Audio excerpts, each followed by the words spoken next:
बिस्मिल्लाहिर्रहमानिर्रहीम। Online students kindly confirm करो बेटा, आवाज़ स्क्रीन वीडियो सब ठीक है आपके पास? अच्छा मेरे बच्चों, सबसे पहले तो हम वालेकुम सलाम अहमद, कैसे बेटा? अच्छा भाई, सबसे पहले तो जो लास्ट क्लास में हमने स्टडी किया था उसको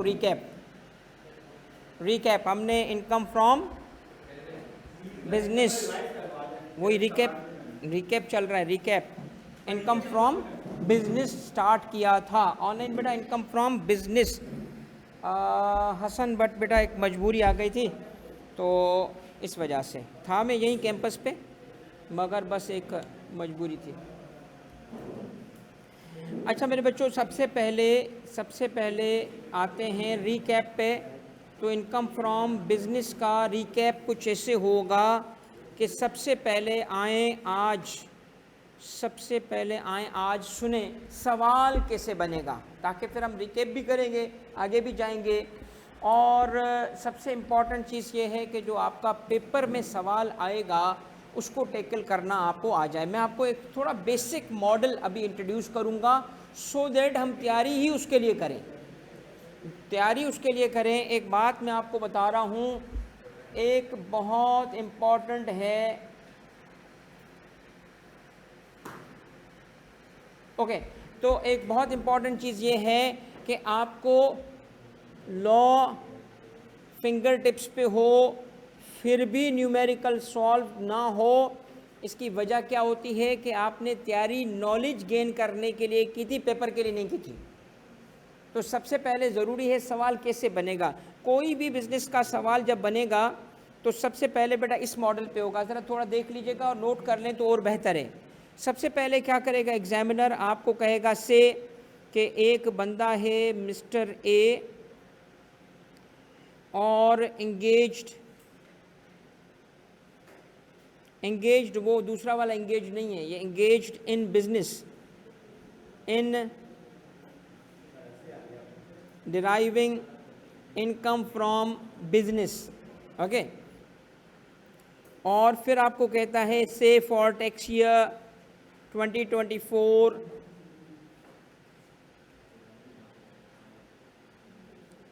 फॉलोइंग इंफॉर्मेशन इज अवेलेबल,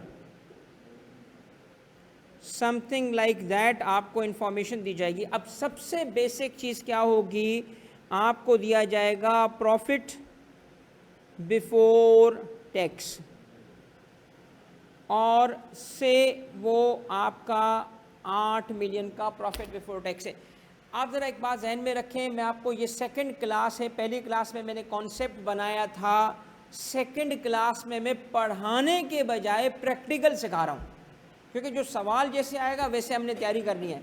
अब मैं आपको रियल आईकेप के पास पेपर में लास्ट अटेम्प्ट का जो क्वेश्चन नंबर 1 बिजनेस पे आया था वो भी दिखाऊंगा, ताकि आपको टारगेट पता हो कि हमने इसको अचीव करना है। हमने सिर्फ पढ़ना नहीं है, हमने पढ़ना किसी मकसद के लिए है। तो आपका प्रॉफिट बिफोर टैक्स कैसे कैलकुलेट हुआ, अब वो क्या करता है, सिर्फ इसके बारे में इंफॉर्मेशन देता है कि ये जो प्रॉफिट था कैलकुलेट होते हुए कौन कौन से एक्सपेंस माइनस हुए उससे।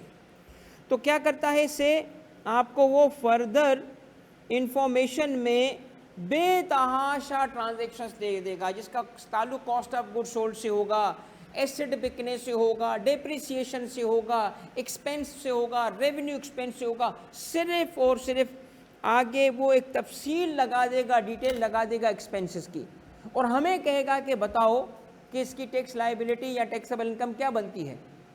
तो हमें जो बिजनेस इनकम का फॉर्मेट है वो डे 1 पे क्लियर होना चाहिए।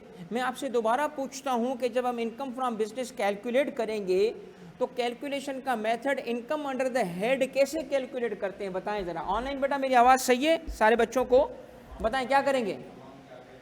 अमाउंट चार्जेबल से माइनस करेंगे क्या। अब सुन लो बेटा, इनकम फ्रॉम बिजनेस में जब हम एक्चुअल आईकेप के लेवल का सवाल सॉल्व करते हैं तो अगर हमने ऐसा किया कि अमाउंट चार्जेबल लिया और उससे लेस किया डिडक्शंस अलाउड, जो अब तक हम कर रहे हैं, तो ऐसे केस में हमें इनकम अंडर द हेड मिलेगी। सुन लो, ये मेथड गलत है।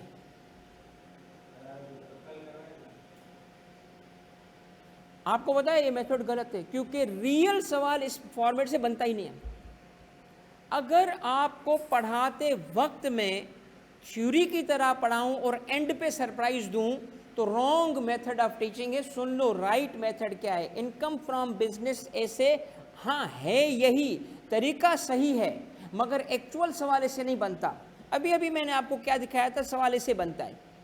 कैसे बनता है आपको पता है? आपको जब उसने प्रॉफिट कैलकुलेट करके दिया तो दोबारा रिकम्प्यूट थोड़ी करेंगे हम उसका कि इनकम कितनी थी। हम पता है क्या करते हैं, सवाल कैसे, इनकम फ्रॉम बिजनेस का सवाल जब हम कैलकुलेशन करेंगे ना, तो बंदे का नाम रखा हमने, यहाँ पे क्या दिया,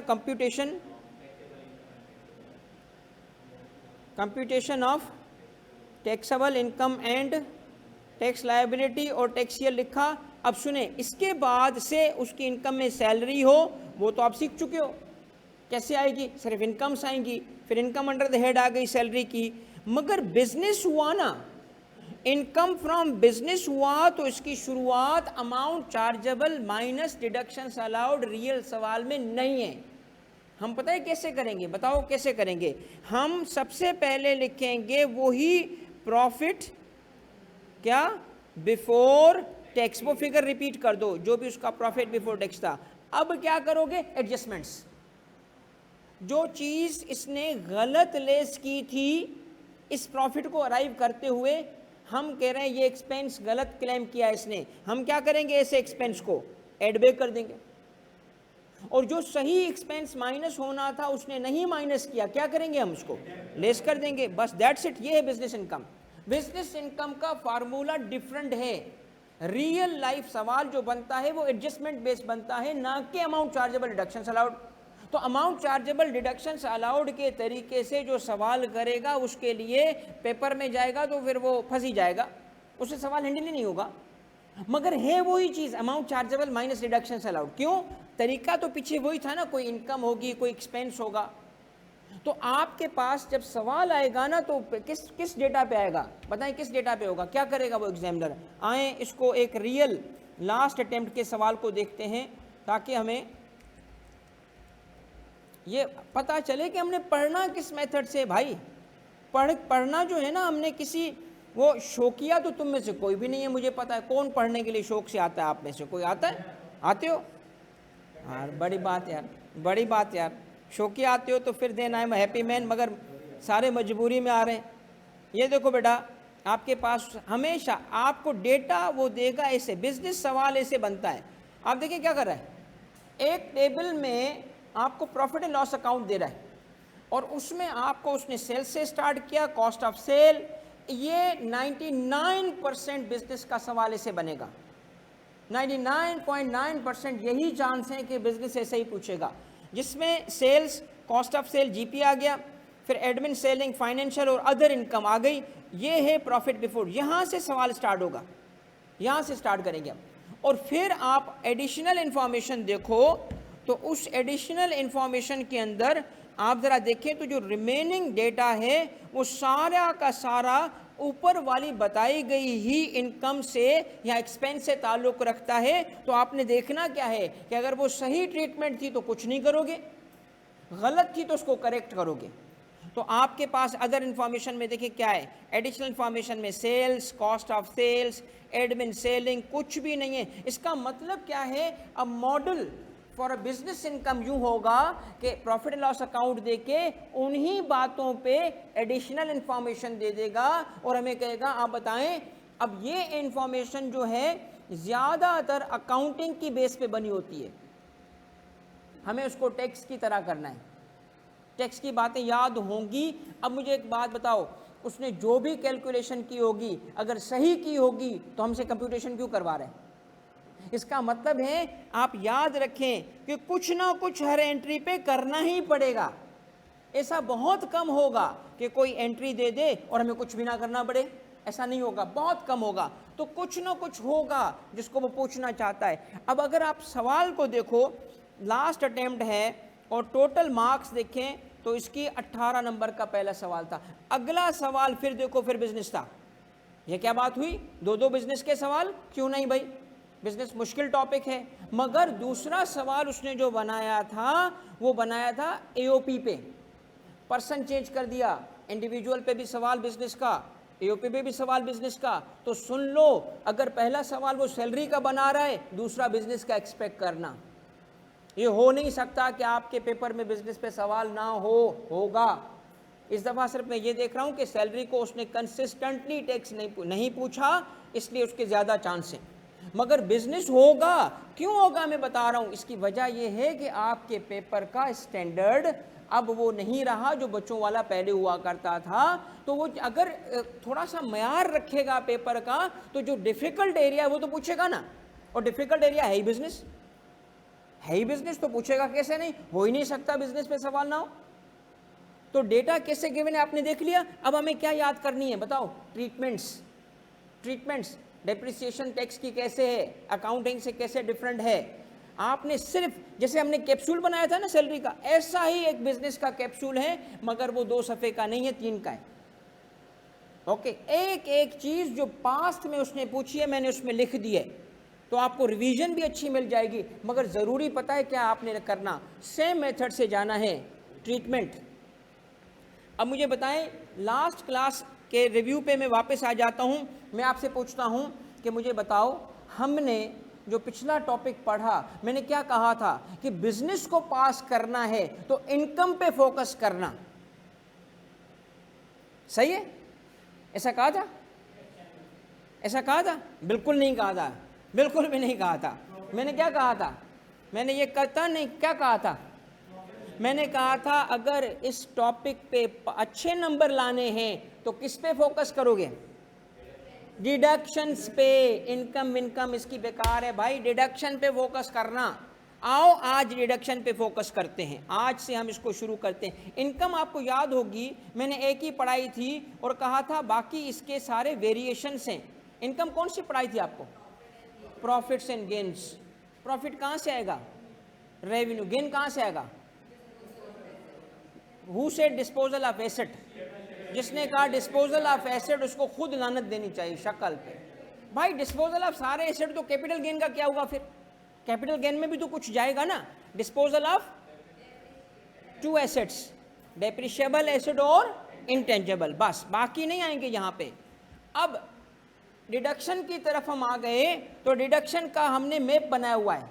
मैं आपको एक बात बताऊं, जब भी आप इस सब्जेक्ट में, इस टॉपिक में, इस बिजनेस इनकम में अगर आपको कहीं पे भी लगे ना मुझे ग्रिप नहीं मिल रहा, इस मैप पे वापस आना, इस मैप पे वापस आना और आपने आपको प्लेस करना कहाँ पे हूँ मैं, कौन सी चीज़ नहीं समझ आ रही। ये मैप हेल्प करेगा कि वो क्या है, ये कॉन्सेप्ट क्लियर करेगा आपका। सारा सवाल आपका आज नहीं, सारा सवाल बिजनेस का अब तक जो बना है बेटा इसी पे बनाए, इसी मैप पे बनाए। तो क्या रेडी हो तुम आज पढ़ने के लिए? सबसे पहले हमें देखें दोबारा, डिडक्शंस कौन सी हैं, अलाउड और नॉट अलाउड। अलाउड में कौन सी हैं बताओ? जनरल प्रिंसिपल्स और स्पेशल डिडक्शंस। स्पेशल डिडक्शंस की फिर एक लिस्ट है, राइट। आए आज वो जनरल प्रिंसिपल्स वाले सेक्शन पे आते हैं। जनरल प्रिंसिपल्स में मैंने कल आपको ज़बानी तौर पे जो बात बताई थी ये आज आपके सामने है। ये है वो जनरल प्रिंसिपल का सेक्शन जो सारा का सारा easy to understand flow chart में है, और उसको हम आज समझेंगे भी और इसके अलावा कुछ प्रैक्टिस भी करेंगे।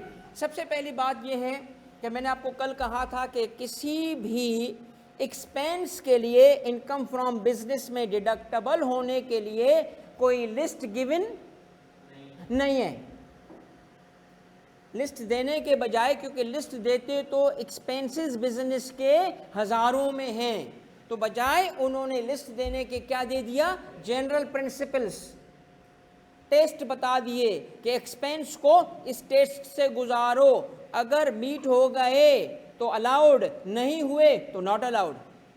अब एक्सपेंस का नाम कुछ भी हो, बिजनेस कुछ भी हो, वो लिस्ट नहीं बनाई उसने। आए ज़रा पहला देखते हैं। देखें ये general principles income from business की डिडक्शन का है। सबसे पहले बॉक्स को देखें क्या लिखा है, 3 tests for admissibility of deduction. 3 test हैं। Deduction is allowed, test number 1 for an amount जो क्या होना चाहिए? एक्सपेंडिचर। सुने, कंपनी ने डिविडेंड पे किया, क्या डिडक्शन मिलेगी? क्यों? एक्सपेंडिचर नहीं है, एक्सपेंडिचर नहीं है, तो amount has to be expenditure. Second test, it is what? Incurred. अब रुके और आज समझे इनकर्ड कहते किसको है भाई, इनकर्ड का क्या मतलब है, और ये गुफ्तगू बेटा नोट करनी पड़ेगी आपको, ये वाला पार्ट आपको लिखना पड़ेगा। इनकम फ्रॉम बिजनेस में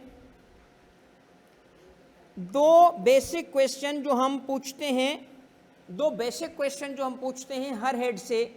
एक, इस हेड में अमाउंट चार्जेबल क्या होगा, अमाउंट चार्जेबल क्या होगा, और दूसरा सवाल हम पूछते हैं कि वो किस बेसिस पे चार्ज किया जाएगा, यानी अकाउंटिंग मेथड क्या होगा। ये दो चीज़ें हर हेड से पूछनी चाहिए आपको। सैलरी में अमाउंट चार्जेबल था सैलरी, और बेसिस ऑफ चार्ज था रिसीव्ड। अब आए बिजनेस में भी इसको सीखते हैं। बताएं अमाउंट चार्जेबल क्या है? सर जी 8 इनकम्स हैं, ये तो मैंने कल ही बताया था, आज भी रिपीट किया, 8 इनकम हैं, मगर मैंने क्या कहा, 8 को छोड़ो, एक को याद कर लो, और वो क्या है? वो अमाउंट होगा profits and gains of any business, profits and gains of any business, ये उसका अमाउंट चार्जेबल है। बाकियों को भी देखेंगे, सातों को पढ़ेंगे हम, मगर for the time being amount chargeable क्या है? Profits and gains of business. Okay, अब आए बेसिस ऑफ चार्ज पे। देखिए बेसिस ऑफ चार्ज एक लफ्ज में नहीं बताया गया, एक लफ्ज में नहीं बताया गया, इसके लिए एक नहीं, इनकम टैक्स लॉ में 4 सेक्शन अलग हेडिंग दे के बताए गए हैं। तो मुझे थोड़ा सा जो बताना है आज की हद तक बताऊंगा, मुकम्मल बात नहीं करूंगा, थोड़ी सी बेसिक चीज़ें हैं वो सीख लो आज। और वो ये हैं कि बेसिस ऑफ चार्ज का मतलब है अकाउंटिंग मेथड क्या होगा। तो अकाउंटिंग मेथड क्या होगा, तो ये डिपेंड करता है पर्सन पे। किस पे डिपेंड कर रहा है? पर्सन पे। अगर तो वो पर्सन इंडिविजुअल है या एओपी है, तो इसे हासिल होगा ऑप्शन।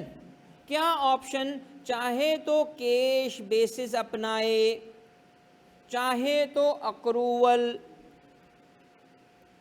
इस ऑप्शन को एक दफ़ा, पहली दफ़ा एक्सरसाइज करने के बाद कंसिस्टेंटली फॉलो करना पड़ेगा। इसकी मिसाल आपने खोली एक दुकान, पहला टैक्स ईयर आपका आ गया, इनकम कौन सी आपकी? बिजनेस। आपको अकाउंटिंग मेथड कौन सा चाहिए? अब बता, तेरी रजा क्या है? तो पहली दफ़ा बताओगे सर जी कैश, तो अब को अगले साल क्या करोगे?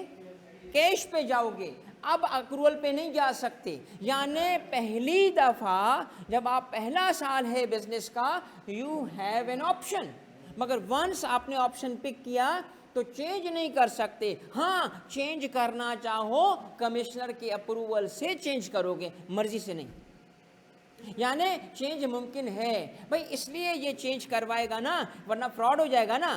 कभी वो कैश पे जाएगा, कैश का क्या मतलब है? कैश पे क्या मतलब है? पैसे मिलेंगे तो टैक्स करूंगा। अब जब पैसे मिलने आए अक्रूवल पे चला जाए, ये तो पिछले साल के हैं, ये तो मैं अभी टैक्स नहीं करूंगा, तो ऐसे खेलने भी तो नहीं देंगे ना उसको। इसीलिए एक मेथड पिक करना पड़ेगा। चलें दोबारा बताएं बेटा, income from business, Mohammad Hasan बेटा इनकम फ्रॉम बिजनेस से कल हमने स्टार्ट किया है, ठीक है। और जो बच्चे नए हैं क्लास में बेटा, थोड़ा मुझसे क्लास के बाद रब्ता रखना, ठीक है। मैंने जैसे कहा था कि जो बिल्कुल नए बच्चे हैं, जिन्होंने कुछ नहीं पढ़ा, फर्स्ट टाइम टैक्स पढ़ रहे हैं, अभी ज्वाइन कर रहे हैं, उनको सैटरडे के सेशन से ज्वाइन करना है। और जो रिफ्रेशर के हैं, जिन्होंने पहले पढ़ा है, वो कंटिन्यू करें, ठीक है। आपके लिए भी एक सेशन अलग से रखा गया है।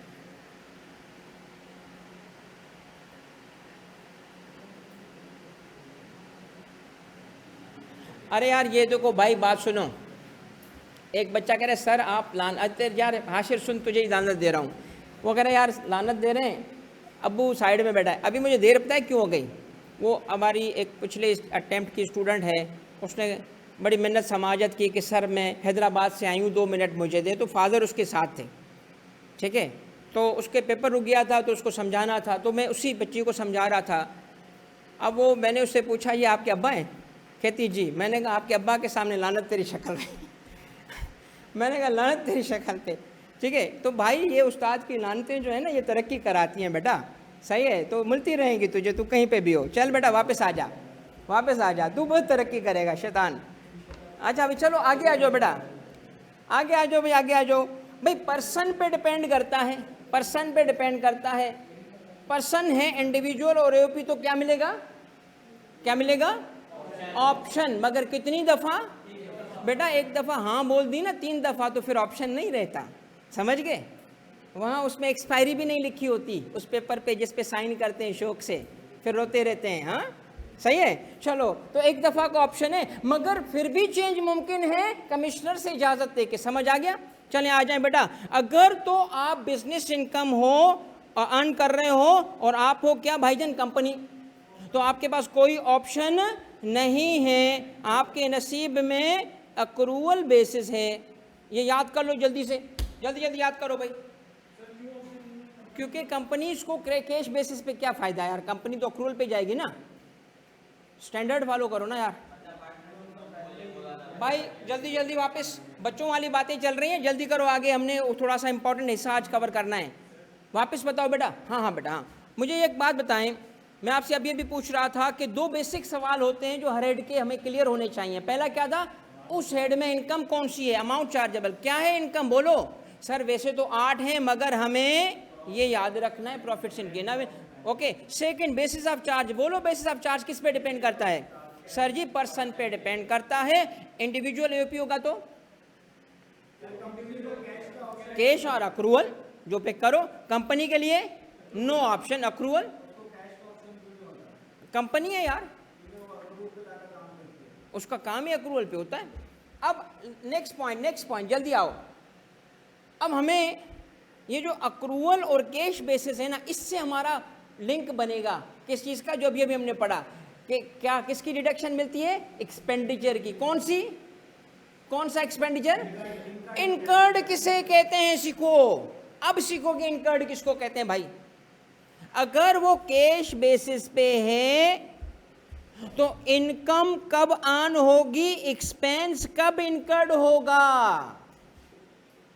इनकम ऑन होगी जब वो, बोलो, रिसीव कर लेगा। और एक्सपेंस इनकर्ड कब होगा, ये जवाब मिल गया आपको पहला, पेड कर लेगा।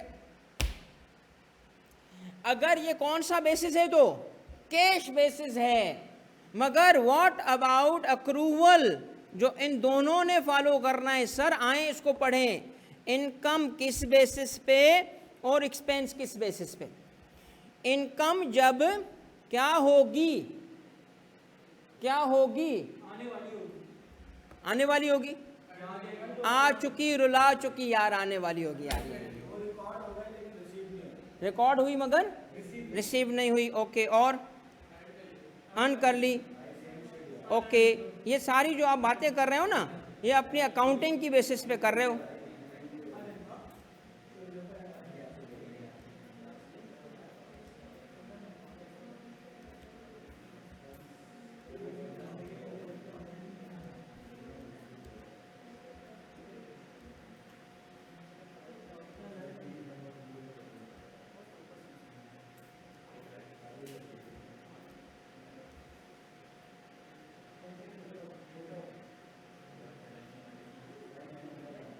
बेटा आप ज़रा मास्टर शीट जो आपके साथ,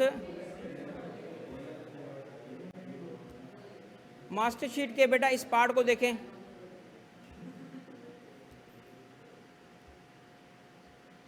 ये बिजनेस के लिए पहला पार्ट देखें क्या लिखा है, ये ज़रा मैं आपके लिए पढ़ता हूँ। पहले पार्ट में लिखा है वेदर, चलें बेटा ये पहला पार्ट चलें छोड़ें, ये थोड़ा सा पहला पार्ट है ना कि क्या एफबीआर हेड ऑफिस ने, बोर्ड ने कोई अकाउंटिंग मेथड दिया है कि नहीं दिया। अगर उसने, बोर्ड ने कोई अकाउंटिंग मेथड किसी को दिया होगा तो वो फॉलो करना पड़ेगा। ये पॉइंट अभी छोड़ दें, ये थ्योरी का है, ये बाद में कवर होगा। आज यहाँ से देखें, पर्सन कंपनी है, यहाँ से मैंने बताया, यहाँ से इसको छोड़ दो अभी। पर्सन कंपनी है, यस, कौन सा मेथड, अक्रूवल। पर्सन कंपनी नहीं है, क्या है, इंडिविजुअल और एओपी। तो उसके क्या हासिल है, क्या हासिल है उसको, ऑप्शन कौन सा, कैश। और ये देखो कैश बेसिस पे इनकम, ये इनकम थी, person derives income when it is what, received. और एक्सपेंस के लिए क्या है, person incurs expenditure when it is paid, यही लिखा हमने। अब अक्रूवल पे आओ, अक्रूवल क्या कहता है, कहता है इनकम कब होगी, person derives income when it is due. लिखो तो इस वर्ड को, तो इसमें इनकम क्या होगी, जब ड्यू। ओके, मैं बताता हूं, अभी इसकी बात आगे चलेगी। और एक्सपेंस कब होगा, जब इट इज पेएबल। ये आप अभी लिखे, मैं आपको इस दोनों लफ्जों की मीनिंग लिखवाऊंगा। पेएबल, तो एक्सपेंस के लिए पेएबल और इनकम के लिए ड्यू। अब सवाल बनता है, सर इनकम ड्यू कब होती है और एक्सपेंस पेएबल कब होता है, वो भी हमें लॉ ने बता दिया। कहता है ड्यू कब होगा, व्हेन द पर्सन इज, क्या, ये देखो लफ्ज, इंटाइटल्ड टू रिसीव इट। लिखो भाई इंटाइटल्ड टू रिसीव, जब आप इंटाइटल्ड टू रिसीव हो। हाँ, अभी बाहर चल के प्रिंट करा लेते हैं ना। और पेएबल असल चीज थी ये वाली, इसके लिए मैं आया था। सारी कहानी, ये जो लैला मजनू की कहानी आपने सुनी ना, उसका मकसद और मुद्दा ये है कि अक्रूवल बेसिस, चूंकि सवाल आपका कैश पे नहीं बनता, अक्रूवल पे ही होता है। आपकी जो अकाउंटिंग होगी ना, क्वेश्चन के लिए अक्रूवल होती है। अब हम पहुंच चुके हैं इस पे कि भाई एक्सपेंस पेएबल कब होगा, जब दो चीजें हों। कौन सी दो चीजें, कौन सी हैं, ये देखो दो चीजें ये हैं, all events that determine liability have occurred, यानी पहली चीज क्या है, लायबिलिटी जिस इवेंट की वजह से हो रही है वो अकर्ड हो। पहले लिख लो, मतलब समझाता हूं, ऑल इवेंट्स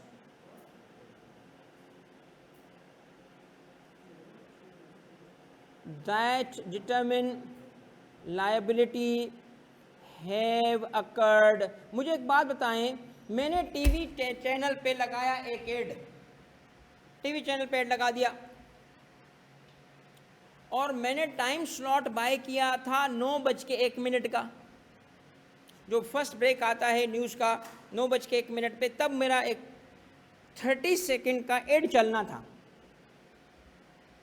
अब मैं आपसे पूछता हूं कि मैं पेमेंट कब करूंगा, पहले करूंगा, मैंने पहले नहीं किया, बाद में, जब एड चल जाए। ये पता कैसे चलेगा एड चला कि नहीं चला, 5:01 पे कंपनी का सीईओ बैठ के हर चैनल देखेगा। आपको पता है कि वो आएगा, और आपको पता है अल्ताफ भाई अगर फोन करें, जो पहले करते थे आजकल नहीं करे, पता नहीं क्यों, तो सारे टीवी चैनल अपना प्रोग्राम चेंज कर देते थे। आज ब्रेकिंग न्यूज आ जाए कोई, तो 9:01 पे एड चलेगा या ब्रेकिंग न्यूज चलेगी, तो आपका तो एड चला ही नहीं, तो पैसे किस चीज के, जब तक। अब हाउस ने क्या किया, कंपनी ने बिल कर दिया, ले भाई पैसे दो। भाई चैनल को क्या पता, वो अकाउंट्स वाले डिपार्टमेंट ने कहा अच्छा ये बुकिंग, ये चीज, रुको जरा। अब क्या हुआ, जब तक, अब आप क्या करोगे, आपके पास बिल हो गया, इनवॉइस आ गई, चेक तो करोगे ना कि एड चला भी या नहीं। तो हम क्या करते हैं, मार्केट में मौजूद ऐसी कंपनी है जो सिर्फ और सिर्फ ये काम करती हैं मीडिया मॉनिटरिंग का। उनका काम क्या है, 24/7 हर चैनल को रिकॉर्ड करते हैं, और वो हमें वेरीफाई करते हैं। हम उनसे कुछ पैसे में ये वेरिफिकेशन ले सकते हैं कि यार वेरीफाई तो करो मेरा एड चला भी कि नहीं चला।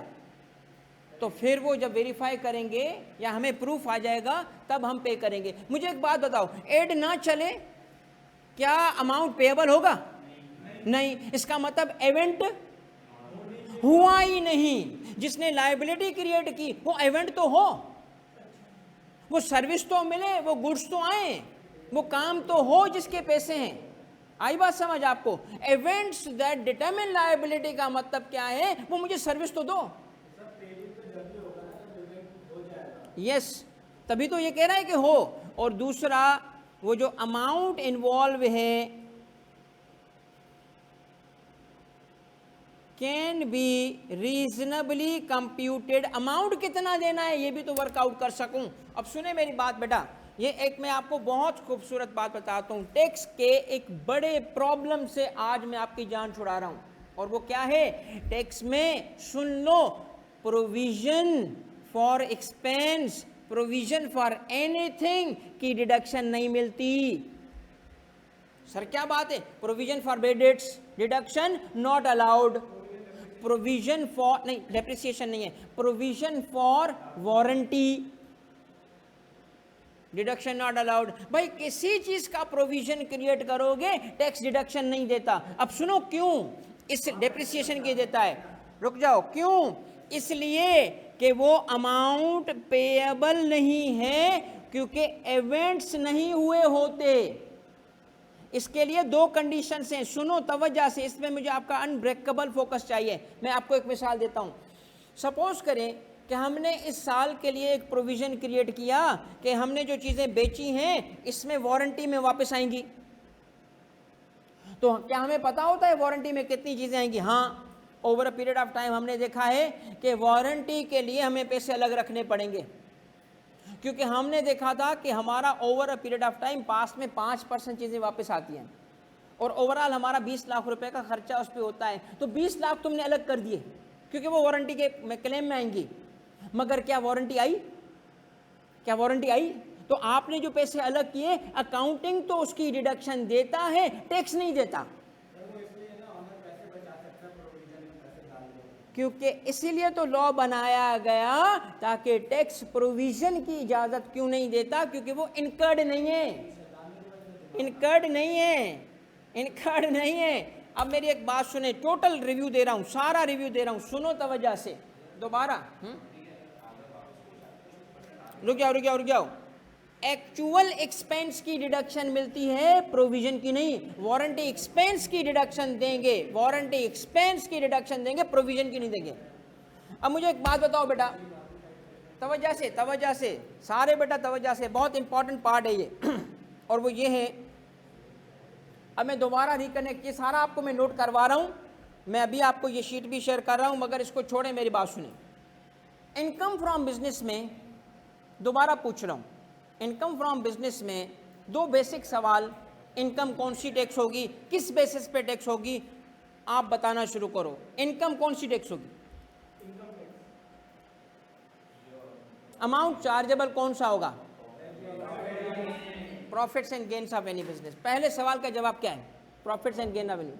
किस बेसिस पे? किस बेसिस पे? डिपेंड कर रहा है। इंडिविजुअल एओपी है तो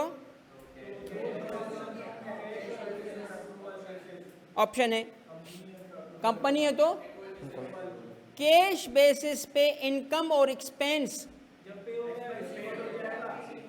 इनकम रिसीव होगी और अक्रूवल बेसिस पे इनकम और expense.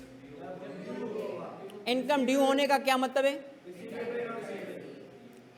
Entitled, receivable but entitle बोलो, ओके, बात हुई है, सही कह रहे हो।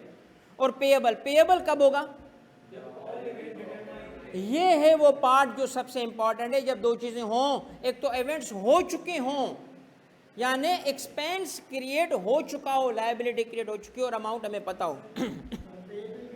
एक सेकंड बेटा, एक सेकंड रुको, क्योंकि मुझे कनेक्ट करनी है चीजें। आओ अब जरा मुझे एक बात बताओ, मुझे बताओ, अब वापस आओ बेटा, वापस आओ, थोड़ी तवज्जो, ये बात कनेक्ट हो गई है।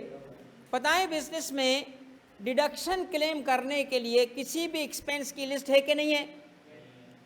नहीं है। लिस्ट देने के बजाय क्या किया गया?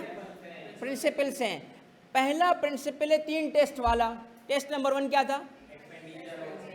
अमाउंट एक्सपेंडिचर हो, ओके, चलें एक्सपेंडिचर हो। दूसरा टेस्ट, अब मुझे बताओ इनकर्ड कहते किसको हैं? अब मैं आपसे पूछता हूं, बताओ इनकर्ड कहते किसको हैं? ये बात जिंदाबाद। पहले पूछो बेसिस क्या है भाई, ये इनकर्ड का मतलब क्या है? आप अकाउंटिंग मेथड कौन सा फॉलो करते हो इस पे डिपेंड कर रहा है। इंडिविजुअल यूरोपी, इंडिविजुअल, मुझे बताएं कैश बेसिस पे इनकर्ड का क्या मतलब है? कैश बेसिस पे इनकर्ड का मतलब है पेड हो। कैश बेसिस पे इनकर्ड का मतलब क्या है? पेड हो। और अक्रूवल पे पेएबल हो। पेएबल बोले तो दो चीजें, कौन सी? Events have occurred, amount can be calculated. अब आपको मैं एग्जाम्पल दे रहा हूं, सुने मेरी बात, सुने भाई, एक एग्जाम्पल दे रहा हूं। मुझे पता है कि मेरे कुछ रिसीवेबल बेड डेट्स में कन्वर्ट हो जाते हैं, तो अंदाजे से जो एक रीजनेबल अंदाज़ा है, मैंने इस साल का प्रोविज़न क्रिएट किया कि इस साल मेरा प्रोविज़न फॉर बेड डेट बनेगा 15 लाख रुपए। मैंने प्रॉफिट एंड लॉस अकाउंट में उसको माइनस कर लिया। टैक्स इसको अलाउ करेगा कि नहीं करेगा? क्यों नहीं करेगा? क्योंकि टैक्स ने कहा है कि मैं सिर्फ एक्सपेंस को, और वो भी एक्चुअल बेसिस पे इनकर हुआ हो तो डिडक्शन दूंगा, कोई प्रोविजन में अलाउ नहीं करूंगा, क्योंकि वो इनकर नहीं हुआ होता, क्योंकि इवेंट्स इनकर नहीं हुए होते। भाई बेड डेट हो तो माइनस करो, तो बेड डेट का एक्सपेंस तो अलाउ करेगा, बेड डेट के प्रोविजन को अलाउ नहीं करेगा। अब मुझे आप एक बात बताएं तो मैं आगे जाऊंगा। सुनो सुनो सुनो, मुझे एक बात बताओ तो मैं आगे जाऊंगा। एक बात बताएं फिर आगे, भाई एक बात बताओ, एक पहले बात बताओ फिर मैं आगे जाऊंगा। बात मेरी ये है कि बताएं टैक्स प्रोविजन की डिडक्शन क्यों नहीं देता? लीगल जवाब चाहिए।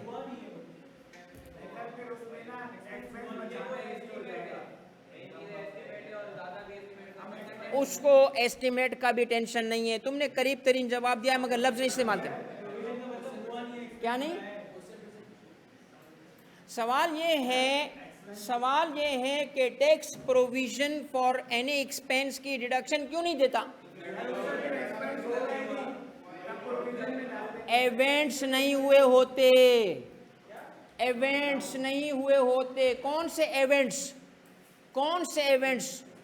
जो लायबिलिटी डिटरमिन करें, जो लायबिलिटी क्रिएट करें, वो एक्सपेंस इनकर हो, रियल हो तो डिडक्शन दूं ना। इसका मतलब क्या है? प्रोविजन में भी अमाउंट पता होता है हमें कि कितना आएगा, मगर प्रोविजन में क्या चीज़ नहीं आई होती, वो हमें अमाउंट इनकर नहीं हुआ होता, क्योंकि अभी इवेंट्स नहीं हुए होते। वो बेड डेट तो है मगर बेड डेट एक्सपेंस नहीं बना होता, वो वारंटी तो है मगर वारंटी का क्लेम नहीं आया होता। तो इंपॉर्टेंट चीज़ क्या है? इवेंट इनकर हो जाए, टीवी पे एड चले तो पैसे दूं ना। शाबाश, वापस आ जाएं बेटा। अब सारी चीज़ें भूल जाएं, सारी चीज़ें जो थी ना, सिर्फ जिस चीज़ को समझाने के लिए थी वो हो चुकी है, भूल जाएं, सब कुछ याद रखने की ज़रूरत ही नहीं है। मुझे बताओ टेस्ट नंबर 1 क्या था? अमाउंट का क्या होना चाहिए? नहीं, अमाउंट एक्सपेंडिचर होना चाहिए, उसको क्या होना चाहिए? इनकम, इनकर्ड होना चाहिए। और दूसरी बात, आखिरी बात, उसका ताल्लुक किससे हो? ऐसी बात नहीं है भाई, मैं आपको सबूत, भाई ऑनलाइन वाले बच्चों, ये कह रहा है मेरा बच्चा कि भाई वो जाहिर है बिजनेस के लिए एक्सपेंस होगा। तुझे पता है घर के बिजली के बिल बिजनेस से माइनस होते हैं, जाती गाड़ी बिजनेस की दिखा के डेप्रिशिएट कर रहे होते हैं उधर, ठीक है? जाती पार्टियां जो है बिजनेस का एंटरटेनमेंट एक्सपेंडिचर दिखाते हैं, तो ऐसे थोड़ी है कि हर कोई इस तरह करता है। चलें, अब मैं आपसे पूछता हूँ, बताओ बताओ बताओ बताओ, एक बात बताओ। है फातिमा, एक सेकंड को बेटा, अमाउंट चार्जेबल क्या था?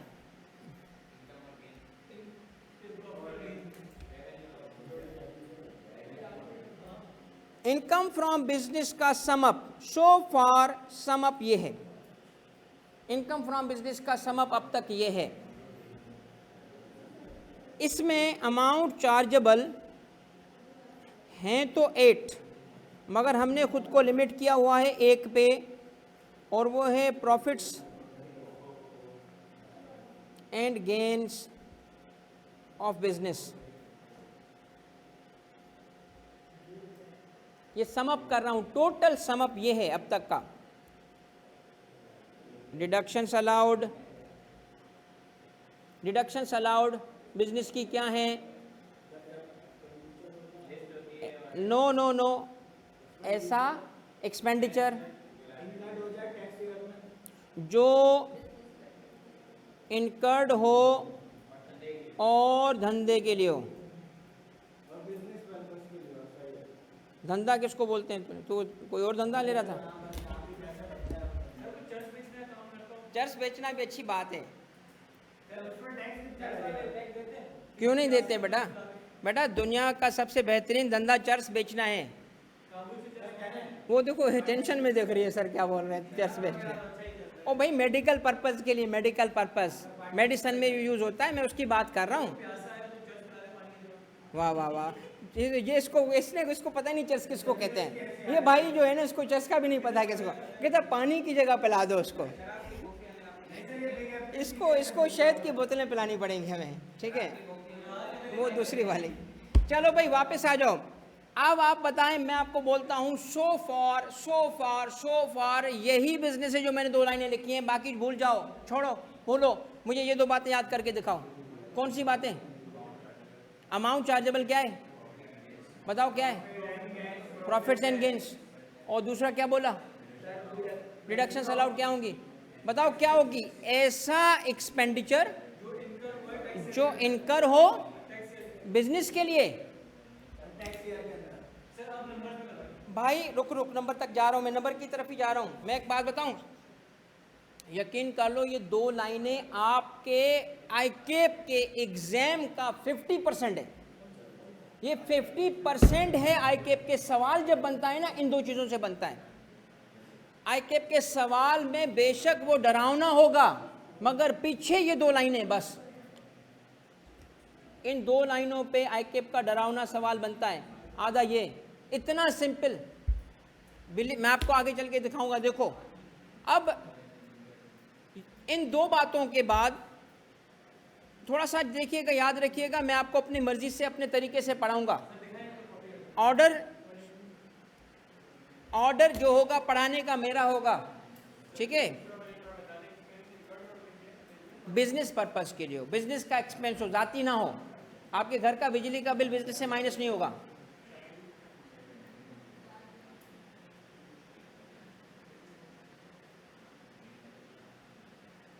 बस एक चीज और कवर करके न्यूमेरिकल बनाऊंगा, ठीक है, नंबर्स पे आ रहा हूं बेटा, इसी पे सवाल बनाऊंगा।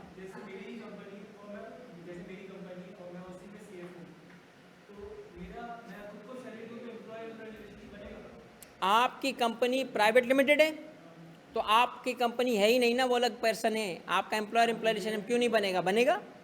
बनेगा क्योंकि वो अलग पर्सन, आप अलग पर्सन, सेपरेट लीगल एंटिटी है कंपनी। आए मेरे बच्चों तवज्जो बेटा, थोड़ा सा मुझे कवर करने दें ऑनलाइन बेटा, मैं आपको इंशाल्लाह न्यूमेरिकल के थ्रू ये सारा रिपीट करा दूंगा। सुने, तवज्जो। अब आपका इनकम साइड पे भी सबसे इंपॉर्टेंट पार्ट कवर हुआ, एक्सपेंस साइड पे भी सबसे इंपॉर्टेंट पार्ट कवर हुआ। इतने आसान, इतने छोटे कि मैं बोल रहा हूं 50% सवाल तो ये 2 लाइनें थी। ये 2 लाइनें 50% सवाल है, देख लेना, यही 2 लाइनें 50% सवाल की होगी। रिमेनिंग 50% रिमेनिंग करोगी तो इसके मिलेंगे, रिमेनिंग 50% नहीं है तो ये भी नहीं समझ आता। अब जरा देखें, ये जो बाकी चीजें हैं ना बेटा, बाकी चीजें क्या हैं भाई? डेप्रिशिएबल एसेट क्या होगा, छोड़ो। अच्छा जी, अमलगमेशन मर्जर्स छोड़ दो। अगर आपने बिजनेस में एनिमल यूज किए, मसलन कुत्ता लिया, हाँ कुत्ता क्यों लिया भाई? ताकि बिजनेस में यूज हो। भाई कुत्ते का बिजनेस में क्या यूज है? Security, okay. तो एनिमल का बिजनेस में यूज हो तो उसकी कॉस्ट कैसे डिडक्ट करेंगे? सबका बताया है लॉ ने। अगर आपका बिजनेस ही कुत्ते बेचना है, गधे बेचना है, घोड़े बेचना है, तो कॉस्ट ऑफ गुड सोल्ड में वो वैसे ही कवर हो जाएगा, लिखने की जरूरत ही नहीं है। इसका मतलब क्या है? ये नंबर 2, नंबर 3, नंबर 4 अरे बाद में देखेंगे, छोड़ो, इसकी टेंशन ही नहीं हमें, हमने तो अपना 50% कवर कर लिया। अब मैं आता हूँ न्यूमेरिकल की तरफ लेके जाने के लिए, ताकि तुमसे पास पेपर जल्द से जल्द सॉल्व हो आए उसकी तरफ। बेटा थोड़ी तवज्जो कीजिएगा। अब आपको मैं लेके जा रहा हूँ जिस स्टेज पे, थोड़ा सा आप जरा मेरा तरीका जरा समझ लें। हम यहीं पे हैं बेटा, डिडक्शंस पे हैं। ये देखें, हम बेटा डिडक्शंस पे ही हैं। क्या हुआ? हाँ बेटा डिडक्शंस पे हैं। ये देखो हमने क्या किया, जनरल प्रिंसिपल की 4 चीजों में से सिर्फ एक पढ़ ली बस।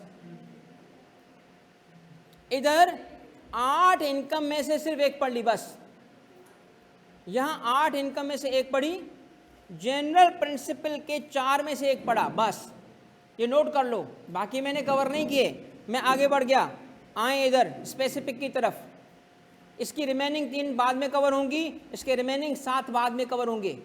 वो न्यूमेरिकल में ऐसे नहीं आते, मैं आपको फोकस करा के आईकेप के सवाल की तरफ लेके जा रहा हूं, जिस पे वो बार बार जो तरीका है ना सवाल का वैसे पढ़ाऊंगा, ताकि वो आप कर लो पहले, बाकी चीज़ें हम बाद में सेकंड बाद में कवर करेंगे। आए इसकी तरफ, अलाउड में फिर क्या आया, स्पेशल डिडक्शन। स्पेशल डिडक्शन में पहली कौन सी है, डेप्रिसिएशन, डेप्रिसिएशन, मगर वजाहत होगी ना, इंटेंजिबल, प्री कमेंसमेंट, ये बिजनेस स्टार्ट होने से पहले के खर्चे, scientific research, employ training, interest, bad debts, सब बाद में हो गया। आए पहले पे, पहला क्या था, डेप्री, कितनी किस्में इसकी, 2, नॉर्मल और, बस इसमें से एक कवर करवाऊंगा, फिर न्यूमेरिकल बनाऊंगा, बाकी चीजें बाद में आएंगी। इस वक्त हम स्टडी कर रहे हैं डेप्रिसिएशन। अब याद रखना मेरी एडवाइस, जब भी तुम्हें ग्रिप लूज होना कि नहीं समझ आ रहा, इस चार्ट पे आ जाओ और खुद को पूछो कहाँ पे हूँ मैं पढ़ा रहा हूँ इनिशियल अलाउंस, क्या पढ़ा रहा हूँ, ये इनिशियल अलाउंस, यहाँ लिखा है इनिशियल अलाउंस, क्या होता है इनिशियल अलाउंस, बताओ ये क्या होता है, ये डेप्रिसिएशन की किस्म है। टैक्स में डेप्रिसिएशन की 2 किस्में बताओ, नॉर्मल डेप्रिसिएशन और इनिशियल अलाउंस। अकाउंट्स में नहीं होता इनिशियल अलाउंस। अब जब भी किसी टॉपिक पे कंफ्यूज हो, इस चार्ट पे आ जाओ। अच्छा, अब थोड़ी तवज्जो करें, बिल्कुल शॉर्ट वे में, अभी के अभी 2 मिनट में ये कवर भी होगा, न्यूमेरिकल पे भी चले जाएंगे, नंबर पे आ जाएंगे, सारी चीज रिपीट होगी। आप इनकम फ्रॉम बिजनेस में डिडक्शन में स्पेशल डिडक्शन स्टडी करने जा रहे हैं। स्पेशल डिडक्शन नंबर बताओ, 1, और वो क्या है, नो, उसकी भी एक किस्म। चलो मैं आपकी बात मानता हूं, डेप्रिसिएशन की 2 किस्में कौन सी हैं, नॉर्मल डेप्रिसिएशन और दूसरी क्या है, इनिशियल अलाउंस। रुको और तवज्जो से सुनना, इनिशियल अलाउंस क्या है, अब सुने तवज्जो से। ये इनिशियल अलाउंस सिर्फ टैक्स का कॉन्सेप्ट है, अकाउंटिंग में नहीं है। इसके मुताबिक इनिशियल अलाउंस में क्या कहा गया है, एक लाइन लिखो बस, अगर किसी पर्सन ने प्लांट एंड मशीनरी, क्या प्लांट एंड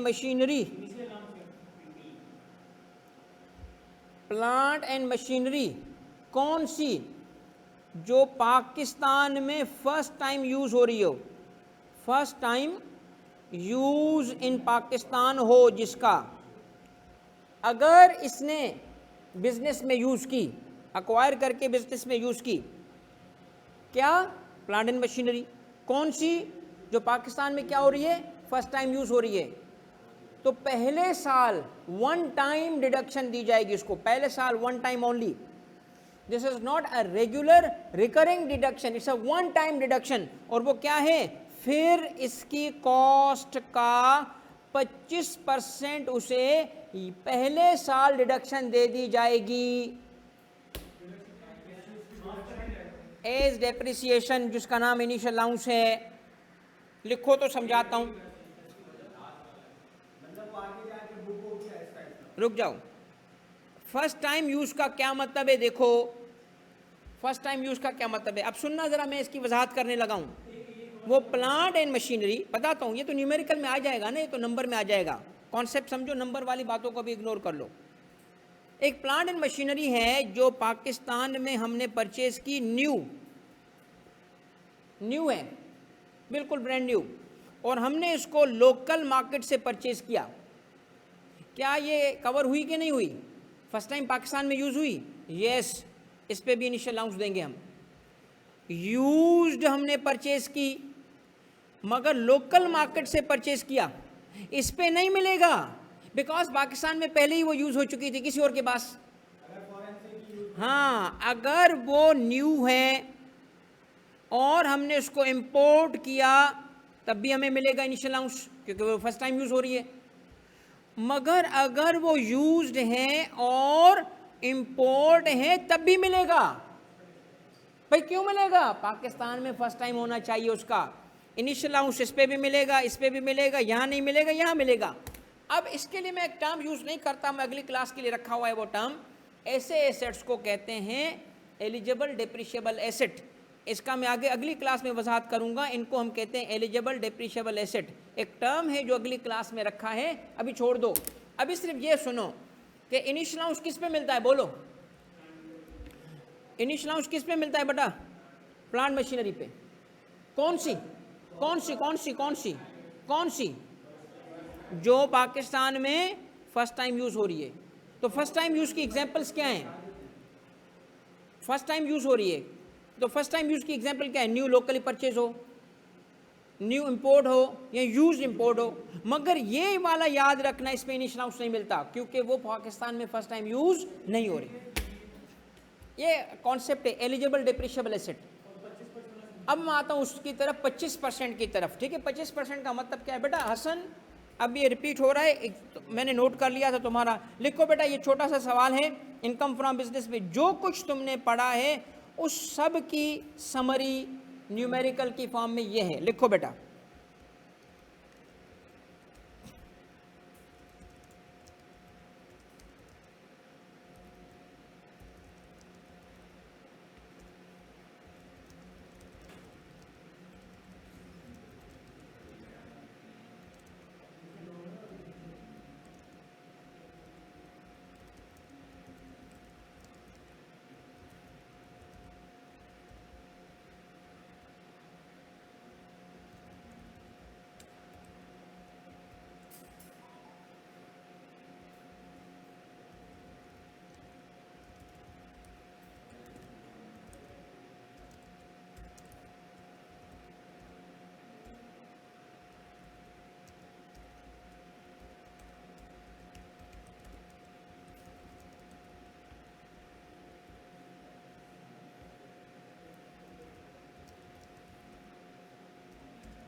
मिलियन।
एक सेकंड बेटा बस।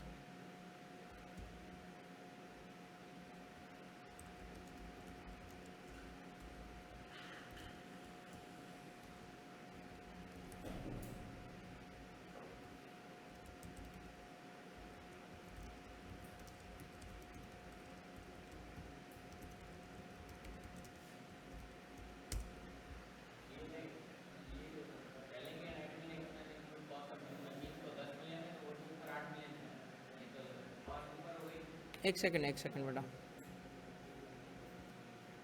30 था और अच्छा नहीं नहीं 1 मिलियन है बेटा। दिस इज़ 1 मिलियन बेटा, 10 मिलियन नहीं है, प्लीज़ ये करेक्ट कर लो। थैंक यू, 0 एक्स्ट्रा आ गया, 1 मिलियन। सेलिंग एडमिन मशीन की कॉस्ट बेटा 1 मिलियन है। अच्छा बेटा हसन फुरकान बेटा तवज्जो करना इस सवाल पे, ठीक है, सारा रिपीट होगा तेरे लिए। ऑनलाइन बेटा लिख लिया आप सब बच्चों ने?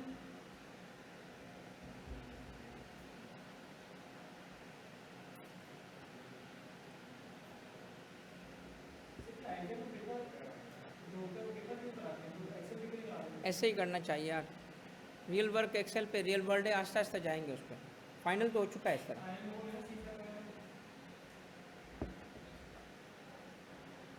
अच्छा बेटा अब इस सवाल के अंदर आप देखें, आपने जो पढ़ा था इनकम एक्सपेंस सब कुछ कवर हो रहा है। अब आपने कैसे इस सवाल को सॉल्व करना है, कैसे करेंगे? सबसे पहले आए हम लिखेंगे हेड नोट्स। हेड नोट्स में नाम क्या है? Mister A. रिक्वायरमेंट क्या है? Computation of amount chargeable under income from business और टैक्स ईयर है 2024, ठीक है। हेड कौन सा है? Income from business. ओके, अब बताएं कैसे स्टार्ट करूंगा, बताओ क्या करूं? लिखूं अमाउंट चार्जेबल, लिखूं सेल से स्टार्ट करूं? वही सेल वाली? नहीं, ऐसे नहीं होगा। आपका सवाल बिजनेस का कहां से स्टार्ट होगा बेटा? ये यहाँ से स्टार्ट नहीं करेंगे, सेल से नहीं करेंगे, अमाउंट चार्जेबल से नहीं करेंगे। कहाँ से स्टार्ट करेंगे? इधर से। सबसे पहले आप ये सवाल में ले आएंगे कि स्टार्ट इससे करेंगे कि अपना प्रॉफिट बिफोर टैक्स लेंगे। कितना था? 9 मिलियन, 7 मिलियन। ठीक है बेटा, क्लियर? ये सवाल तरीका है भाई। अमाउंट चार्जेबल किधर गया यार? उसमें इनबिल्ट है भाई। कभी भी ये सवाल नहीं आएगा और कम से कम पिछले 15 साल में तो ऐसा सवाल बना ही नहीं है। उससे पहले कोई एक दफ़ा बना था जो मुझे याद पड़ता है कि उसने अमाउंट्स और रिसीट्स और एक्सपेंस दे दिए थे, तो हमें अमाउंट रिसीट पहले लिखनी पड़ी, एक्सपेंस बाद में लिखने पड़े। 15 साल में ये सवाल नहीं आया जिसमें आपको रिसीट्स और एक्सपेंस अलग दिए गए हों। इस तरीका क्या है? Profit before tax. अब क्या करोगे? अब आप देखोगे कि जैसे जो माइनस होने वाले अमाउंट्स थे सही थे, छोड़ दो, गलत थे, ठीक कर दो। सारा का सारा जो इस बिजनेस का, इस टॉपिक का प्रॉब्लम है ना, मैं आपको उसकी समरी बताता हूँ। बिजनेस इनकम सबसे मुश्किल क्यों? क्योंकि बच्चे से ये एडजस्टमेंट्स हैंडल नहीं होती। कौन सी चीज़ ऐड होगी, कौन सी लेस होगी, यही उसको अलग से पूछो सब बताएगा, मगर जब सवाल दो ना तो बोल्ड हो जाता है, उसको याद नहीं रहता। अच्छा इसको कैसे टैकल करेंगे? तो ज़रूरी है आप इसकी ट्रांजैक्शंस को समझो, ना सिर्फ लॉ समझो बट ट्रांजैक्शन भी समझो। बताएं, मैं एक एक एंट्री पे आता हूँ। इसके बाद क्या होगा भाई? हमने यहाँ से स्टार्ट किया ना, तो पहली एंट्री पे आओ जो एडिशनल इन्फॉर्मेशन की है। क्या है भाई? Cost of good sold includes cost of material used for as personal use, amount 1.2 million है। क्या करें? आपने अभी जो लॉ पढ़ा था, आपने जो लॉ पढ़ा, टेस्ट क्या है? कौन से टेस्ट हैं? 3 एक्सपेंडिचर हो, वो है, हाँ है, इनकर्ड हो, है। तीसरा क्या था? वो नहीं है, तो क्या करूंगा? Add back. अब एक चीज अभी से सुन लो, जैसे ये काम सारा बिजनेस यही है, बस याद रखोगे डिडक्शन का क्या होगा, लेस होगी या नहीं होगी, बस सारी कहानी इसमें है बेटा। लेस होगी या नहीं होगी, होगी तो कैसे? जैसे डेप्रिसिएशन है तो कैसे कैलकुलेट करेंगे? कोई मखसूस मेथड्स भी हो सकते हैं डिडक्शन के, तो डिडक्ट होगा या नहीं होगा, होगा तो कैसे, बस यही तो याद रखना है तुम लोगों ने, और बस उसकी प्रैक्टिस करते रहनी है। तो कॉस्ट ऑफ गुड सोल्ड में, अच्छा, material used for personal purposes कितना है 1.2, ऐड हो जाएगा, पॉजिटिव लिख रहा हूँ ऐड हो जाएगा, यहाँ ऐड लिखने की ज़रूरत नहीं है क्योंकि मैं वैसे ऐड ही कर रहा हूँ। सेकंड ट्रांजैक्शन पे आ जाओ, ये एडमिन वाला, admin expenses include salary paid to brother, भाई को सैलरी उसने दी अपने बुक्स में, मगर वो जॉब गवर्नमेंट की करता है, इसका मतलब ये फेक एक्सपेंस है, ठीक है, ये एक्सपेंस ही फेक है भाई, एक्सपेंस ही नहीं है। पहला टेस्ट क्या था, एक्सपेंडिचर तो हो, वो ही नहीं है भाई। क्यों नहीं है, एक्सपेंडिचर कहते हैं जो आपने रियल में किया हो, रियल में एक्सपेंस थोड़ी है, ये ड्राइंग है, ये ड्राइंग है जो भाई को दे रहे हो, भाई गिफ्ट दे रहे हो, बिजनेस से इसका ताल्लुक ही नहीं है, बिजनेस से कनेक्ट होना ना होना तो बात की बात है, ये तो एक्सपेंस ही नहीं है भाई। भाई को नकली सैलरी देना क्या एक्सपेंस है बिजनेस का, नहीं, क्योंकि जब जॉब ही नहीं करता तो salary to brother add back करो, कितनी है 2 पॉइंट, ऐड पॉजिटिव फिगर है, ऐड हो जाएगी। तीसरे एक्सपेंस पे आ जाओ भाई, हाँ अब बताओ, पहली बात यह है कि इसने मशीन जब इंपोर्ट की वो तो डेप्रिशिएबल एसेट है, अव्वल तो पूरा अमाउंट माइनस हो ही नहीं सकता, अगर कुछ माइनस हो सकता था तो उसकी डेप्रिसिएशन, अगर कुछ माइनस हो सकता था तो उसकी डेप्रिसिएशन। सबसे पहले ये सुन लो, ये आम तौर पे हर पेपर में वो ये क्या करता है, डेप्रिशिएबल एसेट को स्ट्रेट डिडक्शन मार देता है, तो हम पहले उसको एड बैक करेंगे फिर डेप्रिसिएशन देंगे। नेट करके नहीं करो, नेट करके फंस जाओगे। पहले क्या करना है, कैपिटल एसेट्स को डेप्रिशिएबल एसेट देखना, हर पेपर में तुम्हें नजर आएगा, होगा डेप्रिशिएबल एसेट, स्ट्रेट डिडक्शन मारी होगी। तो पहला स्टेप क्या है हमारा, एड बैक करो भाई, एड बैक।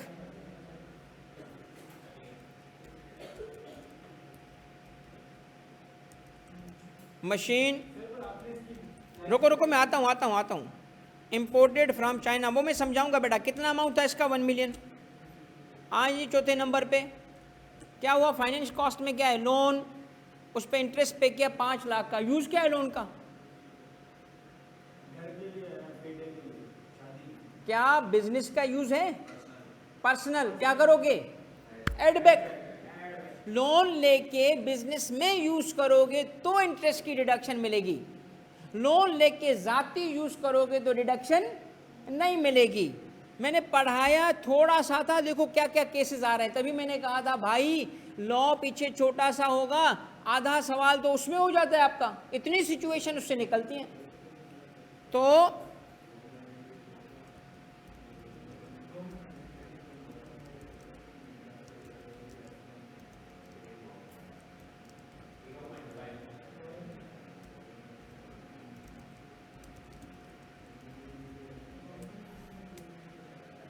ये इसकी डिस्क्रिप्शन देख लें भाई, इसको मैं आगे कर देता हूँ, 0.5। अब जरा एक सबर रखिएगा, ये सारे क्या थे, एडबैक्स थे, मगर अब लेस भी तो होना है, क्या लेस होना है। अब यहां पे रुको और हमेशा याद रखना कि एसेट कौन सा था, अगर वो एसेट प्लांट एंड मशीनरी हो, इनिशियल अलाउंस याद रखना, अगर वो एसेट प्लांट एंड मशीनरी हो, सिर्फ डेप्रिसिएशन नहीं, क्या तो बताएं ये क्या क्वालिफाई कर रहा है इनिशियल अलाउंस के लिए, क्या रिक्वायरमेंट थी, प्लांट एंड मशीनरी हो, फर्स्ट टाइम यूज हो पाकिस्तान में, ओके, तो ये इंपोर्टेड होने की वजह से फर्स्ट टाइम यूज हो रहा है, क्वालिफाई कर गया, किस चीज के लिए, इनिशियल अलाउंस के लिए। अब आओ उसके मेथड पे, भाई चंदा किधर गया जो कह रहा रिपीट करें, सर आ गया तुम्हारी बात, ये लो बेटा, आपने क्या लिखना है इसको, initial allowance on imported machine, भाई क्वालिफाई कर रहे हैं ना मशीन, मशीन की कॉस्ट क्या है, रुको रुको भाई, आप लेस करेंगे, बिल्कुल लेस करेंगे, करने जा रहा हूँ। 1 मिलियन, इनिशियल उसका रेट 25%, 25%, तो 1 मिलियन का 25% निकालो, 0.2, इससे माइनस कर लो यहाँ पे, नहीं एडजस्ट थोड़ी कर रहा हूँ मैं, तो माइनस कर रहा हूँ उसको। अब रुको और मेरी बात तवज्जो से सुनना, वेरी वेरी केयरफुल, चूंकि मैंने अभी जो आगे जा रहा हूँ ये तो अब तक पढ़ाया था, उसकी प्रैक्टिस थी, अब थोड़ा रुक जाएं, मैं अभी बताता हूँ। बिल्कुल सही कह रहे हो, आपने कोई बात ऐसी नहीं की, आपकी दोनों ऑब्जर्वेशंस ठीक हैं, मगर मैं थोड़ी एडिशनल इन्फॉर्मेशन दे दूँ। मुझे एक बात बताएं, सबसे पहले मुझे बताएं आपने एडबैक क्यों किया था, क्योंकि ये डेप्रिशिएबल एसेट था, एक्सपेंस में स्ट्रेट माइनस नहीं हो सकता, और इसने स्ट्रेट माइनस किया हुआ था। हमें कैसे पता चला, हमें पता चला इस नोट से, ये सेलिंग एंड एडमिन में हमें पता चला उसने माइनस किया है। तो सबसे पहले हमने क्या किया, उसको एडबैक। अब एडबैक तो किया मगर उसको डेप्रिसिएशन तो दो, मगर याद क्या रखना है कि डेप्रिशिएबल एसेट दो किस्म के होंगे। अब सुनो बेटा तवज्जो से, तवज्जो सुनना, डेप्रिशिएबल एसेट क्या होंगे बेटा, दो किस्म के, कुछ ऐसे जिस पे इनिशियल अलाउंस मिलता है, और जिन पे इनिशियल अलाउंस मिलता है उनका डिस्क्रिप्शन क्या है, वो है प्लांट एंड मशीनरी जो पहली दफा पाकिस्तान में यूज हो रही हो, इसको याद रखना है। और अगर ऐसी है जैसे सवाल में था, तो क्या करेंगे, कॉस्ट का 25% माइनस करेंगे पहले साल, हो गया।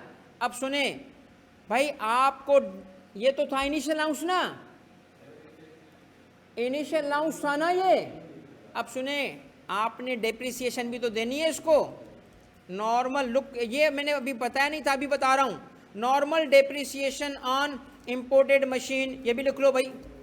सर ये क्या हुआ भाई, वो जो सुनो सुनो सुनो मेरी बात, अब मैं आपको लॉजिक दे रहा हूं, इनिशियल अलाउंस का लॉजिक सुनो।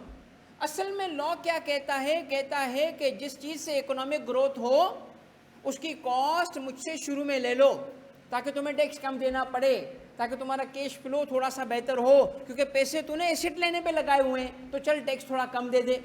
तो वो क्या करता है, 25% माइनस कराता है एज ए स्पेशल डिडक्शन। तो 25% तो माइनस हो चुका है कॉस्ट से, क्या रह गया 75, उसको क्या कहेंगे, उसको क्या कहेंगे बोलो सर जी, उसको कहेंगे WDV। तो कॉस्ट क्या थी, एक, रुक तो जाओ, इनिशियल अलाउंस क्या था सर जी, इनिशियल अलाउंस था 0.25, अब क्या रह गया WDV। तो WDV जब रह गई तो आपको अब पता होना चाहिए कि इस पे, किस पे, WDV पे कोई रेट लगाएंगे तो टैक्स की डेप्रिसिएशन आ जाएगी। मैं नई बात पढ़ा रहा हूं, मैंने अभी तक नहीं पढ़ाई थी, अब नई बात पढ़ाने जा रहा हूं। यानी टैक्स डेप्रिसिएशन के, नॉर्मल डेप्रिसिएशन, डेप्रिसिएशन की कितनी किस्में बताई मैंने, दो। एक को क्या कहेंगे, मैं इनिशियल अलाउंस बोलूंगा, डेप्रिसिएशन बोलूंगा भी नहीं, मगर है डेप्रिसिएशन। ये जब भी मैं डेप्रिसिएशन बोलूंगा मतलब नॉर्मल दूसरी बोल रहा हूं। मुझे बताएं, अब क्या मैं एक को डेप्रिशिएट करूंगा या 75 को, 0.75 को, क्योंकि ये तो डिडक्ट हो ही गया ना। अब रह गया क्या, 0.75। अब सुने, प्लांट मशीनरी का नॉर्मल डेप्रिसिएशन का रेट याद कर लो, याद कर लो, नॉर्मल प्लांट मशीनरी का डेप्रिसिएशन रेट है 15%। कितने परसेंट, 15% गिवन होता है बेटा, रेट गिवन होगा, मगर मैं चाहता हूं देखो भी नहीं, याद होना चाहिए। 15% लॉ ने प्रिस्क्राइब किया है। अब रुको और सोचो, जब WDV पे प्रिस्क्राइब रेट हो जो चेंज ना होता हो, अगर वो 15% से कहता है डेप्रिशिएट करोगे हर साल, तो चंदा बता कि इस मेथड को क्या कहेंगे, लानत तेरी अकाउंटिंग पे। WDV पे रेट फिक्स कर दो तो रिड्यूसिंग बैलेंस होगा ना यार। कॉस्ट पे अगर रेट होता तो फिर स्ट्रेट लाइन थी भाई, ये कॉस्ट पे नहीं है, WDV पे चंदा, रिड्यूसिंग बैलेंस मेथड है। यार एक सेकंड भाई, मैं तुम्हें बार बार रोक रहा हूँ, मैं तुझे बार बार रोक रहा हूँ क्योंकि मैं बहुत इंपॉर्टेंट बात बता रहा हूँ, मैं तेरी तरफ आ रहा हूँ, ठीक है, थोड़ा बस मुझे एक सेकंड दे दे। अब मुझे एक बात पॉइंट समझाना है सबको। मैं एक बात पूछना चाहता हूँ, टैक्स में डेप्रिसिएशन का फार्मूला क्या है, बताओ भाई, टैक्स में डेप्रिसिएशन का फार्मूला क्या है भाई? सर जी ये जो लिखेगा वो कंफर्म्ड जन्नती, जन्नती, ये कंफर्म्ड जन्नती है क्या? ये लिखो भाई, लिखो, टैक्स की डेप्रिसिएशन की दो किस्में, पहली है इनिशियल अलाउंस, दूसरी है नॉर्मल डेप्रिसिएशन। इनिशियल अलाउंस मिलता है सिर्फ प्लांट एंड मशीनरी पे, और उस पे भी उस वक्त हमेशा नहीं मिलता, उस वक्त जब ये प्लांट एंड मशीनरी क्या हो, पाकिस्तान में फर्स्ट टाइम यूज हो रही हो। तो दोबारा लिखवा रहा हूं ना। और तरीकेकार क्या है, फार्मूला क्या है? फार्मूला है सर जी कॉस्ट पे 25%। और सर जी सबसे इंपॉर्टेंट बात क्या है, ये वन टाइम डिडक्शन है, रिकरिंग नहीं है, हर साल नहीं मिलेगी, ये वन टाइम डिडक्शन है, वन टाइम, बस एक दफा मिलेगा बस। ये जन्नत का दरवाजा है, खोला है, घुस जा, ताकि एक्सपेंस बढ़े, ताकि इनकम कम हो, ताकि टैक्स कम देना पड़े पहले साल, क्योंकि उसने पैसे लगाए हुए हैं प्लांट में, तो टैक्स कम कर रहा है ताकि उसका कैश फ्लो बेहतर हो। अब नॉर्मल डेप्रिसिएशन कौन बताएगा मुझे, कौन बताएगा? नहीं नहीं नहीं नहीं, रुको रुको रुको। नॉर्मल डेप्रिसिएशन दो किस्म के एसेट्स पे मिलेगी, एक वो जिस पे इनिशियल अलाउंस मिल चुका है, इनिशियल अलाउंस सब पे थोड़ी मिलता है, इसका मतलब है plant and machinery, plant and machinery कौन सी? वो जो ऊपर वाली, ये प्लांट एंड मशीनरी। तो क्या करेंगे भाई ऐसे केस में? हम ऐसे केस में लेंगे WDV और उस पर लगाएंगे 15%, और 15% किस ईयर से लगाएंगे? सर जी फर्स्ट ईयर से ही लगाएंगे, अगले साल से नहीं, सेम ईयर तो यूज हुआ ना, नॉर्मल डेप्रिसिएशन उसका हक है, और साडा हक ऐथे रख। हाँ हाँ हाँ बिल्कुल, पहले साल दोनों मिलेंगे। अब रह गए अदर एसेट्स, अब रह गए भाई क्या, अदर डेप्रिशिएबल एसेट्स जो बाकी हैं। सर जी उस पे क्या करेंगे? कुछ नहीं, सेम तरीका रखेंगे। इनके लिए भी WDV पे कोई प्रिस्क्राइब्ड रेट होगा, 15 नहीं होगा, एसेट पे डिपेंड कर रहा है, प्रिस्क्राइब्ड डेप्रिसिएशन रेट होगा जो पेपर में गिवन होता है। मैं तो याद ही करा दूंगा, जैसे बिल्डिंग का 10%, कंप्यूटर का 30%, ये याद करा दूंगा, आप रेट को छोड़ दें। इसका मतलब क्या है, आपको नॉर्मल डेप्रिसिएशन का अगर रेट गिवन हो तो किस पे लगाओगे? किस पे? अदर पे नहीं, अदर के किस चीज पे भाई? WDV पे। क्या मैं ये लिख सकता हूं कॉस्ट पे रेट लगाओ? नो। ठीक है, अब मैं आपको चेक करने के लिए एक वर्बल सवाल पूछ रहा हूं, चेक करने के लिए। मैंने नई गाड़ी परचेज की बिजनेस के लिए, और उसकी कॉस्ट है 50 लाख, रेट है 15%, मुझे पहले साल की डेप्रिसिएशन बताओ। 50 पे 15%, चलो गाड़ी बिजनेस के यूज़ की है, फर्स्ट टाइम है, मगर वो गाड़ी है ना, इनिशियल अलाउंस थोड़ी मिलेगा, वो तो सिर्फ प्लांट मशीनरी पे मिलता है, तो गाड़ी पे इनिशियल अलाउंस नहीं मिला।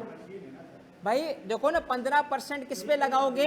50 पे। अब फार्मूला बताओ, क्या बताया आपने? कॉस्ट पे लानत डबल।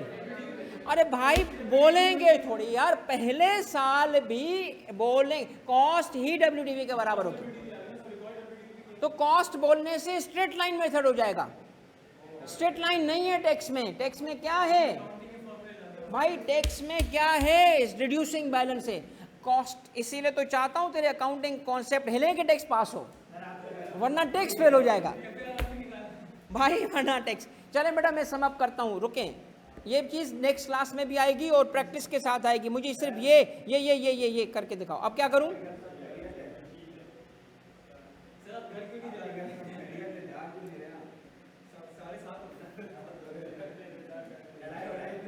नहीं नहीं नहीं, घर पे अल्हम्दुलिल्लाह खैरियत है, बिल्कुल बिल्कुल। भाई मुझे वर्किंग तो कराओ इसकी।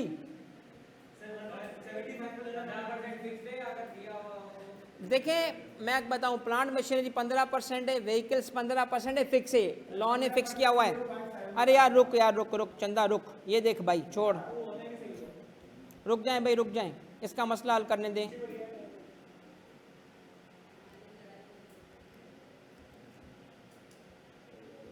अच्छा भाई रेट जिसको देखना है ना, ये बेटा मास्टर शीट के रेट ये है, रेट देख लो भाई, डेप्रिसिएशन के रेट्स ये क्या लिखा है, बिल्डिंग क्या रेट है,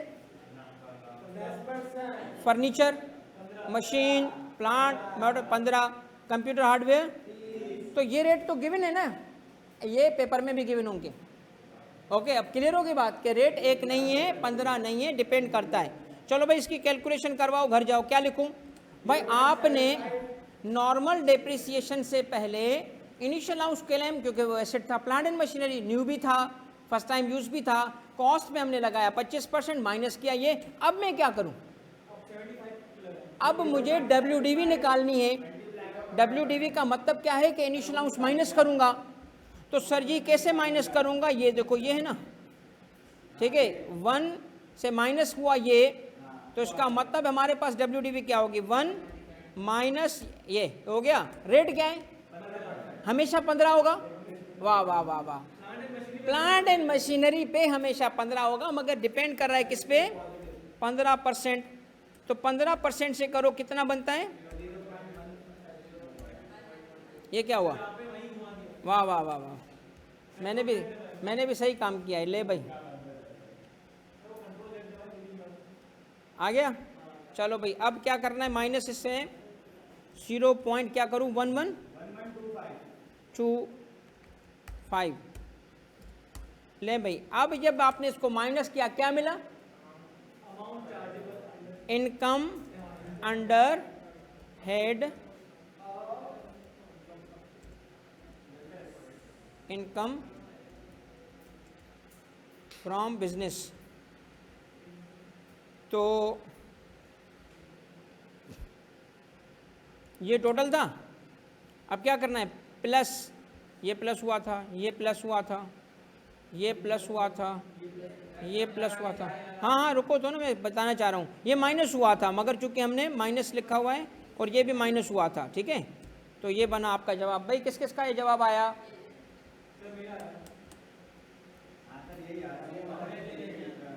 ये किसका जवाब आया, पक्की बात है, झूठ बोल रहे हो, अब ये भी देख के लिखा है आपने, चलो शाबाश बेटा। एक बात बस आप सुने, ये बिज़नेस इनकम आपने कर लिया ना, यकीन कर लो हम लाल किले पे जाके ना झंडा लगा के आएंगे, इतना मुश्किल काम नहीं है, ठीक है। कहाँ गाड़ी निकाल चले भाई, thank you very much. Next class में हम यहाँ से आगे जाएंगे और इंशाअल्लाह इसी तरीके से कवर करेंगे। होप के आपको सारी चीज़ें समझ आ रही हैं। पागल हो क्यों बताऊंगा, छोड़ो उसको, वो वक्त आने दो, बाद में करेंगे। वो इसलिए बताया था आइडिया देने के लिए बस, पढ़ा कौन सा वाला। देखें नॉर्मल बिजनेस जो नॉन स्पेकुलेटिव बिजनेस है उसमें लॉस आ जाए, वो सेट अप होगा, क्योंकि वो नॉर्मल ट्रेडिंग है, उसमें लॉस आ रहा है तो उसको हम बचाएंगे, वो ट्रेडिंग को बचाएंगे, स्पेकुलेशन को डिस्करेज करेंगे। वो अलाउ करता है टैक्स, ट्रेडिंग वाली नॉर्मल मैन्युफैक्चरिंग ट्रेडिंग उसको अलाउ करता है कि तुम सेट अप करो, मगर स्पेकुलेशन को नहीं करता। बस काजी मोहम्मद उमर जी बेटा बिल्कुल होंगी जी बेटा।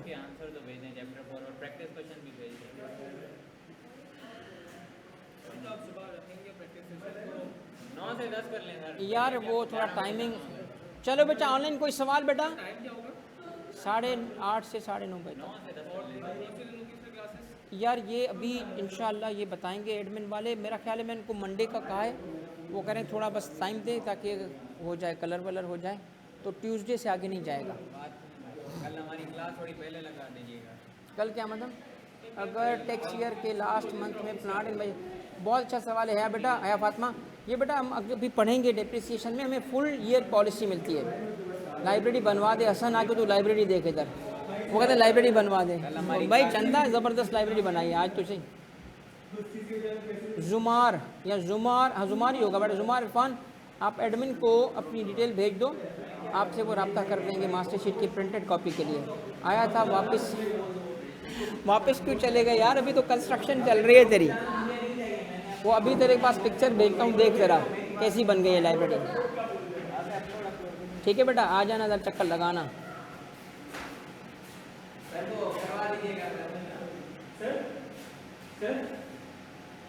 मुबशिर हाशिर बेटा बस एक आध दिन लगेगा थोड़ा सा। चलो भाई, थैंक यू, जज़ाकल्लाह, अल्लाह हाफिज़ बेटा। बेटा प्रॉपर है हसन, प्रॉपर है हसन, फुरकान आके अभी देखना बेटा, बस अभी एक आध दिन लगेंगे, हो गया काम, सेट है। चलो बेटा, अल्लाह हाफिज़, जज़ाकल्लाह। सर हाँ भाई, हमारी क्लास है ना कल कंपनी लॉ के टाइम पे लगा दी।